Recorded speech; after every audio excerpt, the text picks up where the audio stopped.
Ayun, magandang araw po sa inyo lahat. Kamusta po kayo? So, today, no, nakikita niyo sa ating title, medyo thought-provoking, medyo intriguing, no? Pero wala pa akong ibang maisip na better title than this, no? Kasi sa oras na to, no, sa time na to, no, sa video na to, sa content na to, gusto ko pong i-share sa inyo yung thoughts ko about compliments in connection sa perfumes, no? Of course, part po ng when you talk about perfumes, definitely part ang pagbibigay ng comments, no, sa atin, no, either you are a collector or not. If you wear perfumes, no, malamang sa malamang, no, lalo pag medyo malakas yung perfume na suot mo, you could either get positive comments, no, ang bango naman suot mo, next dyan, anong perfume yan, saan mo nabili yan, no, and also, you could get negative comments like yung usual term, di ba? Ang tapang naman ng suot mo. Pero of course, no, if we wear perfumes, no, we want to be complimented. No, we want the positive side of the comment, no, na ano parang may effect yun sa'yo, di ba? Usually, parang somehow it adds parang it makes your day somehow, no, parang it adds joy somehow sa day mo, no, parang ganun, no. Pero here's the thing, no, while compliments are part naman talaga ng frag game, meron po kasing mga collector na naka-focus lang sa compliments, no. Meron namang mga naka-focus sa performance lang, merong mga naka-focus sa compliments, no, and of course that's the way you collect, no. Sino ba naman ako to judge, no? That's the way you view the frag game and collecting. Pero siguro, let me share to you my thoughts about that, no. And feel free to comment, no. Feel free po na ibigay din yung thoughts nyo, no, about the things that I'm going to say. So thoughts ko on perfume compliments. Number one, again, no, it is part of the frag game. There are perfumes naman din po talaga na mas appealing, no, pleasant sa karamihan, no, yung mga perfumes na pagsuot mo, no, at pag naamoy sa'yo ng iba, parang ang bango, parang kahit hindi into perfumes, mababanguhan, no. To give an example, no, yung madalas, no, yung tinatawag nilang Trinity ng Blue Frags, no, BDC, Sauvage, and of course, no, YSL-Y, no, lalo yung EDP, no. Yun ay easy to wear frags. It's when you say kasi easy to wear frags, no, hindi lang siya dumb rich mo, kundi it's also easy to like, no. It's mass appealing, no, and totoo naman yun, it exists, no. Pero yun nga, ang problem ko doon, sometimes we focus lang sa compliment factor, na para bang pag hindi ka kino-compliment sa frag na to, no, para bang pag hindi ka sinabihan ng maganda about this frag, ayaw mo na siyang suotin, no. Pero in reality, gusto mo yung scent profile, pero ayaw mo na siyang suotin kasi hindi ka complimented, no. Yun, there's a problem, for me, no. Para sa akin, guys, there's so much more to a fragrance, no. Pwede nyong tingnan din, and may we also learn to appreciate yung artistry, yung note development, no, yung vision, yung goal, yung story, yung history ng perfume, yung perfumer, no. Ang dami pa po na pwedeng ma-appreciate at basically ma-compliment sa perfumes, no. I believe kasi may mga nagsabi sa akin dati, no, na parang ang nerd mo naman sa history ng perfumes and all. Pero para kasi sa akin, no, if you're collecting, if you are into the game, no, halimbawa sneakers, kung ano man yan, no, I'm also collecting Marvel's plush or stuffed toys, no. Nakita nyo naman na po yan sa mga videos ko way back, no. If you are into a collection, parang sa akin, no, akin lang naman, no, parang you would want to learn more. You would want to explore more, discover ano ba story nito, bakit ganito yung itsura niya. Halimbawa sa blush, no, bakit ganito yung itsura niya, bakit ganito yung series niya, no.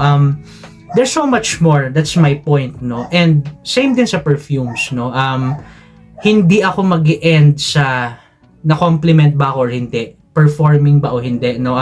If you remember, if you have watched, no, meron din po akong content about yung performing ba o hindi. That's also my thoughts naman, no, sa performance and perfumery. So that's number one, no.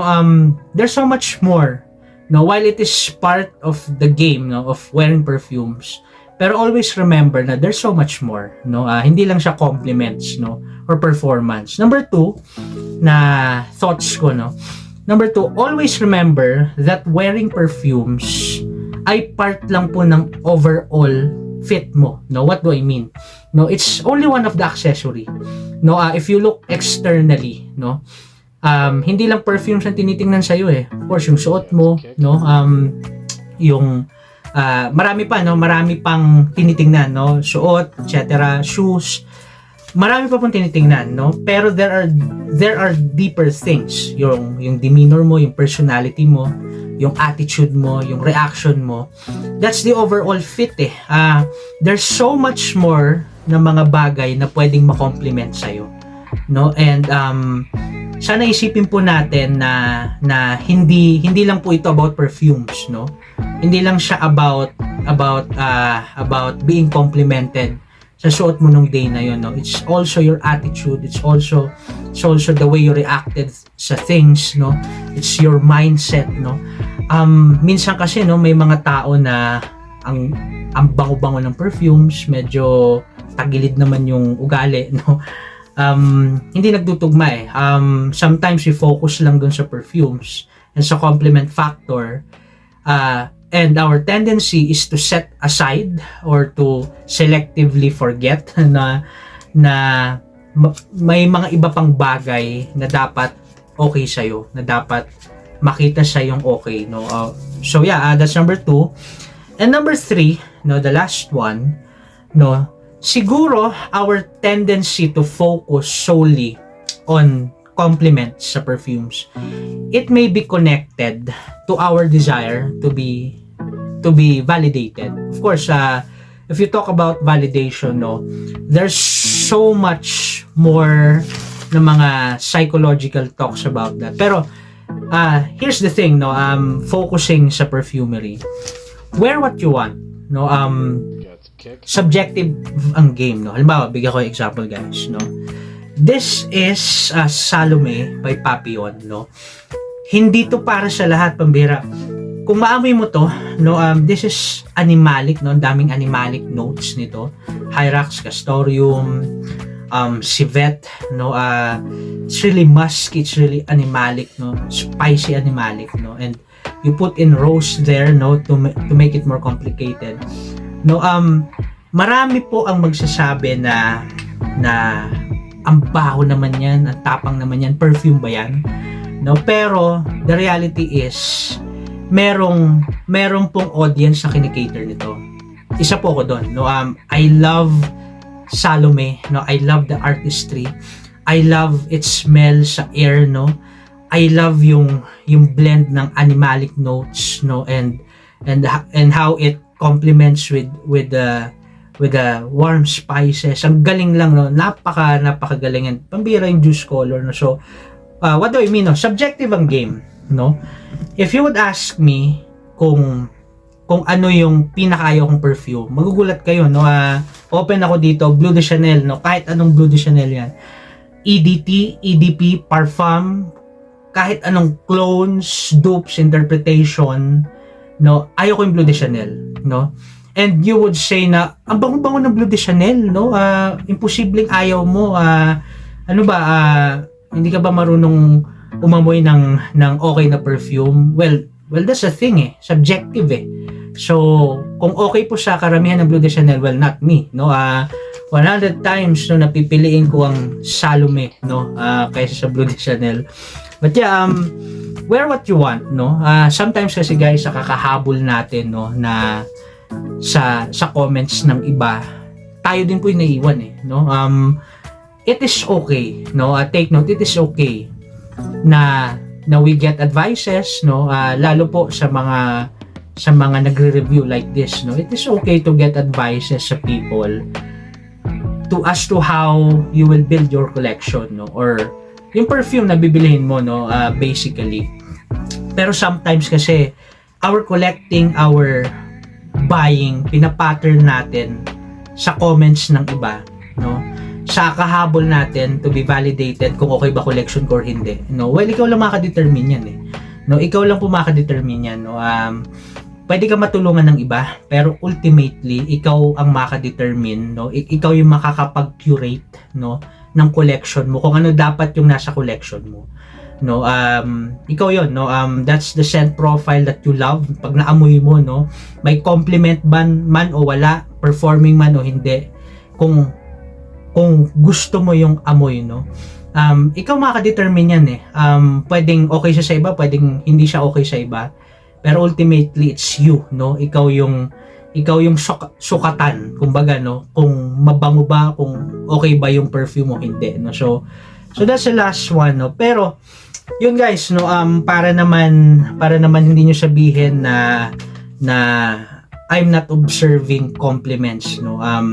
Of course, I also observe compliments, no, sa perfumes na ginagamit ko, no. And siguro let me share to you some of the perfumes na most complimented sa akin, no.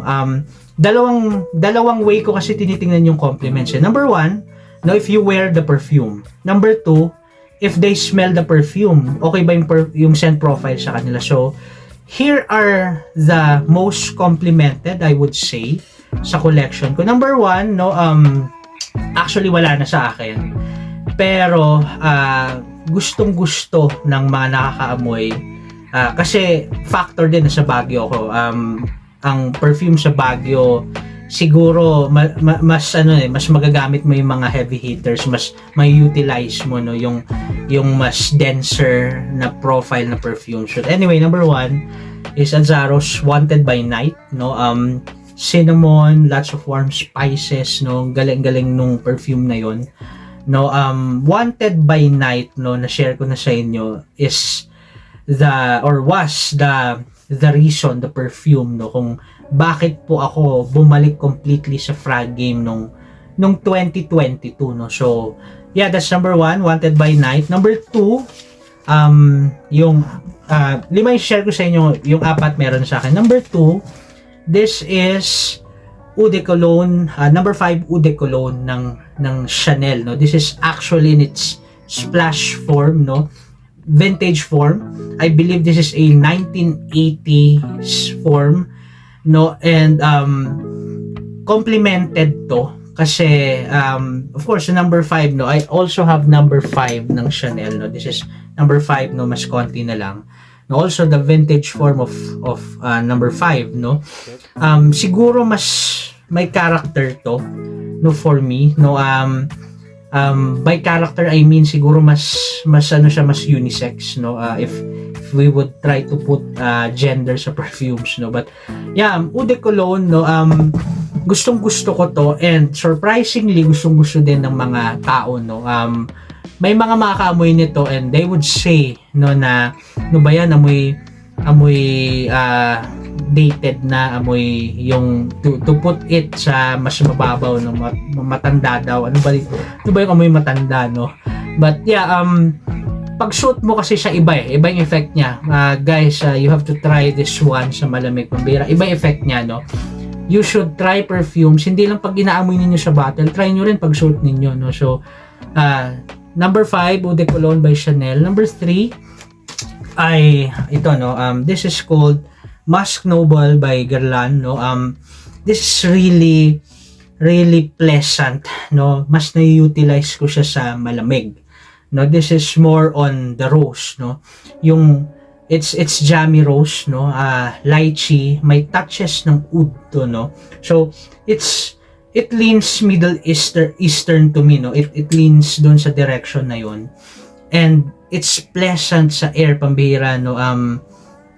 Pagsuot ko to, no, I do get compliments, no. And yeah, this is the third one, Musk Noble from Guerlain, no.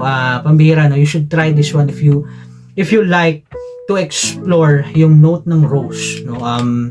You definitely have to get your nose, no. Pero take note, this is a sweet, again, no, jammy rose, no. Pero if you love yung mga ganong profile, definitely you should check out Musk Noble ng Guerlain. This is from their Les Absolu d'Orient line, no. So yeah, Musk Noble, sorry, by the House of Guerlain. And number 4, no, this is also my scent of the day, no. This is called Interlude 53 by the House of Amouage, no. Surprisingly, no, kasi this is more of the incense, no. If you have tried itong Interlude Man, no, this is the OG, the Blue Beast. I'll also review this one along with Black Iris and of course, no, Interlude 53 just for comparison. But interestingly, surprisingly, nagustuhan to ng mga tao, no.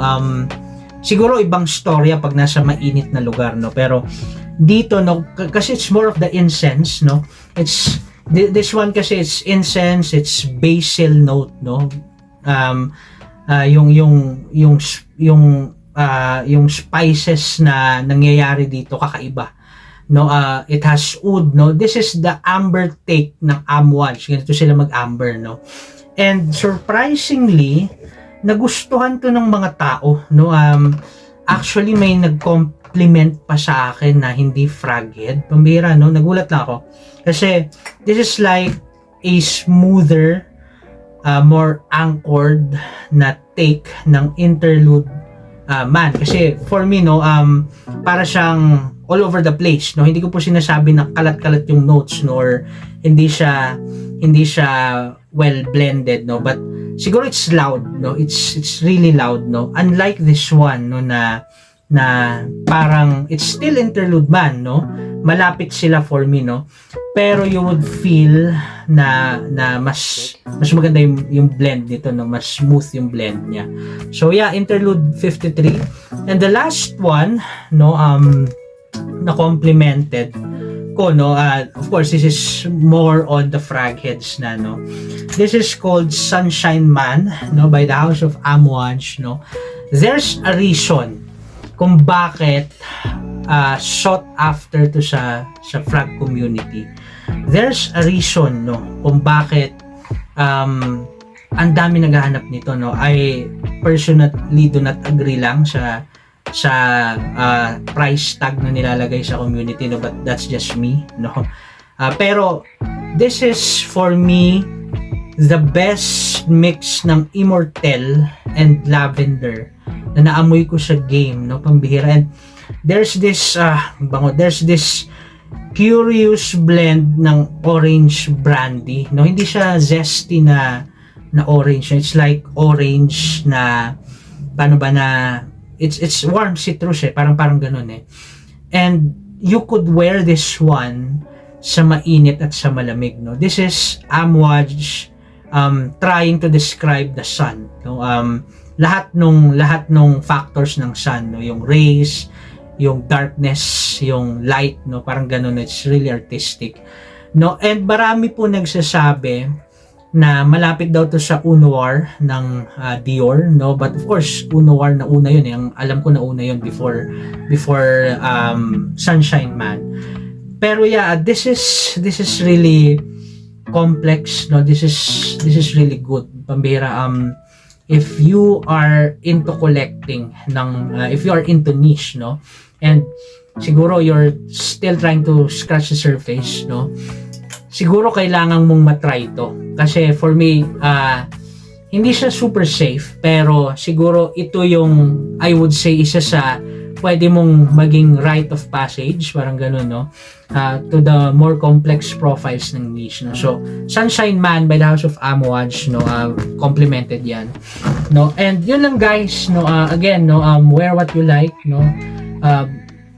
Ang compliments, dumating man yan o hindi, no, It's part of the game, no? Hindi lahat, no, may gusto sa perfumes na gamit mo, no? And yun nga, do not allow anyone to dictate kung ano yung dapat nandyan at dapat wala dyan sa collection mo, no? Ikaw yan eh. Enjoy lang natin yung game, discover, learn, no? Yun lang guys, no? Maraming salamat po sa pakikinig ulit, no? Maraming salamat po. If you find my contents interesting and helpful, please do consider liking, sharing, and subscribing. Maraming salamat po at ingat po kayo.